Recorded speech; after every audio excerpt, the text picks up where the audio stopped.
European programs for Greece, Ireland, and Portugal.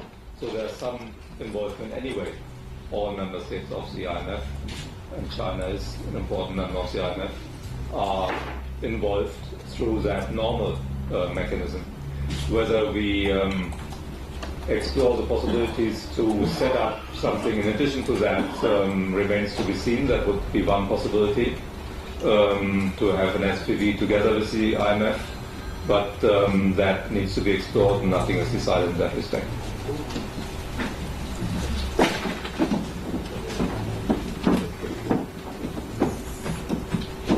Thank you very much. Alberto Lebrón from Business TV Spain.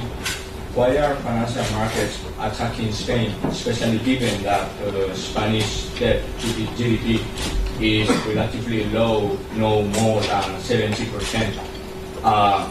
And what do you think that Spain should do to escape from this pressure? Is this a fair situation in your opinion? Thank you very much. I think Spain has done a great deal, and when I look back when the EFSF was created in May last year, there was a widespread expectation that Spain would become the first client of the EFSF. This has not happened. Instead, we have Greece, Ireland, Portugal. And this is because Spain has taken many courageous adjustment measures on the labor market, on the pension side. The pension age was raised by 2 years recently, as I'm sure you know. On the fiscal consolidation side, and it's correct that the debt ratio of Spain is actually lower than the Germany's debt ratio. But on the other hand, there are also some negative aspects of the Spanish economy. Competitiveness was also lost. There was a big real estate bubble. It burst, and now Spain is in a situation where growth is very, very low. Unemployment has gone up to around 20% again. So these are the unfortunate side effects of the bubble and the global crisis, and therefore markets are reluctant to buy Spanish government bonds. And therefore the ECB has been in the market from time to time to support Spanish bonds in the secondary market. And we will see whether the EFSF takes over some of those activities. Another point I didn't mention are Spanish banks, which on the one hand are very solid, but there are the cajas that are being restructured.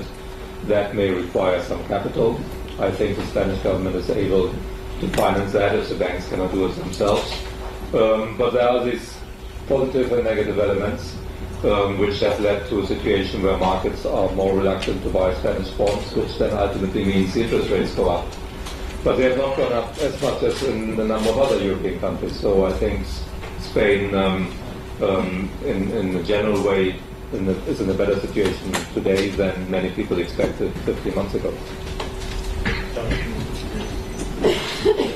You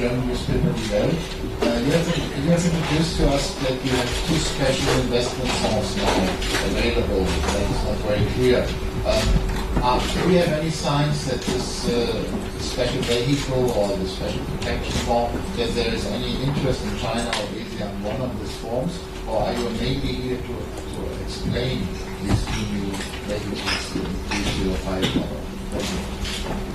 Well, these new approaches don't exist yet. It was decided by the summit that we should set them up. And now the next few weeks it's a task to decide on the appropriate structure so that these new approaches, these two new approaches, become a success, can be used successfully in the market. And now the first phase is to talk to major investors and see how these new approaches should be structured so that indeed they become successful.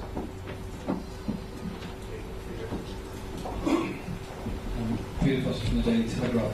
And the Financial Times reported this morning that the Chinese might be considering something in the order of $50 to $100 billion US dollar, I think, investment. Two quick questions.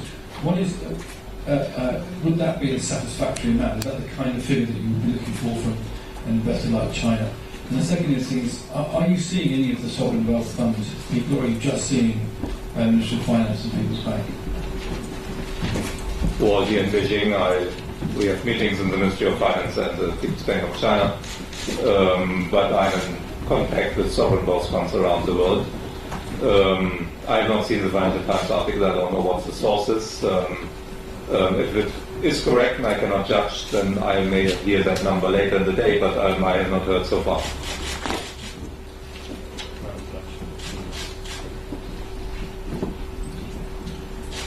You mentioned the possibility of greater IMF involvement. Is that a request that the Chinese have put to you yet? And secondly, there's also been talk about perhaps the Chinese being interested in RMB-denominated help. Is that something you envision for the SPV? Could you envision circumstances under which money given to the SPVs is not denominated in currencies such as the RMB? Well, the answer on both questions is no. That has not been raised so far. As I mentioned earlier, the IMF option might be a possibility, therefore it could be discussed. RMB, I would be surprised if it were raised. In general, the EFSF so far has done all its bonds in euro, but we have the possibility also to use other currencies, but no such suggestion has been made with respect to RMB.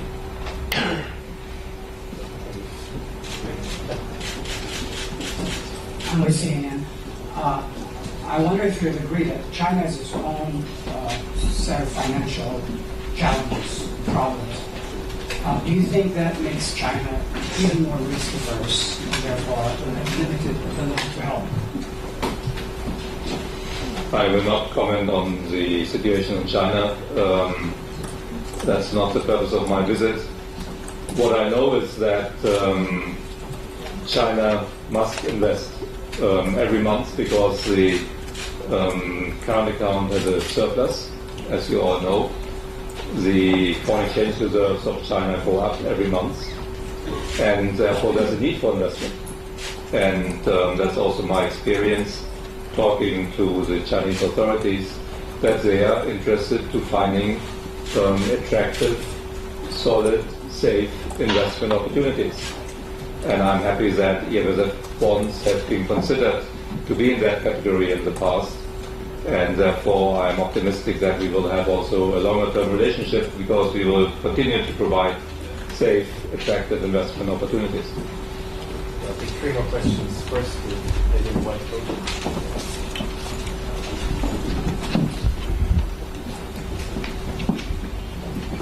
Thank you. So there are Chinese key scholars who are close to the decision makers that they're saying that China should only invest in Eurobonds if Euro accepts several key conditions, such as a recognized China's market economy status. Do you think he would considering discuss stuff about that, about realizing Chinese conditions? Thank you. Well, as I already said several times, I think I have not been confronted with this, and I would also be the wrong person because I represent the EFSF. We sell bonds and may offer now new investment opportunities. I'm not talking on behalf of the European Union in any sense here, so I would be the wrong person to address that. But I have now said it already several times.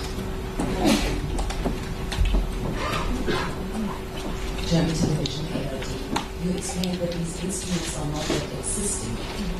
We're discussing with the investors now how they are going to be structured. So how much of a say does an investor like China has in how this instrument can be structured? Well, it will be interesting to listen to them, like I listen to investors from many other parts of the world, and European investors, and investors coming from banks and insurance companies, pension funds, to find out what do we need to do, how do we need to structure such an investment vehicle, an SPV, for instance, so that the money will actually come. Because it would be useless if we put something on the market and then no investor is interested. So that's why it was decided wisely that we should explore the next 2 weeks investor sentiment. Although we also know that over time these things can change. What might be very important for investors today may change in a few months. so we may have to react flexibly. But to get today's reaction during the next 2 weeks, what is the kind of protection required? Is it 15%, 20% first loss protection that would make certain bonds attractive to investors? Those kind of questions I'm trying to raise during the next 2 weeks. One last question. Via discussion in Japanese newspaper. After your stay in Beijing, will you visit other Asian countries, for example, Japan or Korea? If not, why you just visit China? Is that the most important customer for you, or it's the most customer for you? That's a good question, but I could only go to one country first. Although some of my staff think that I'm in several countries sometimes at the same time, it's not true. It has to be one first. And for instance, just as an example, after the last important summit we had on the 21st of July, I was in Tokyo on the 23rd of July. So, but this was a coincidence. I was invited for a conference and used that opportunity for other contacts. So Christoph and I, we will visit many important investors from many different countries over the next 2 weeks. But it was just very good to come to Beijing immediately afterwards and start our series of meetings. Thank you very much for your questions.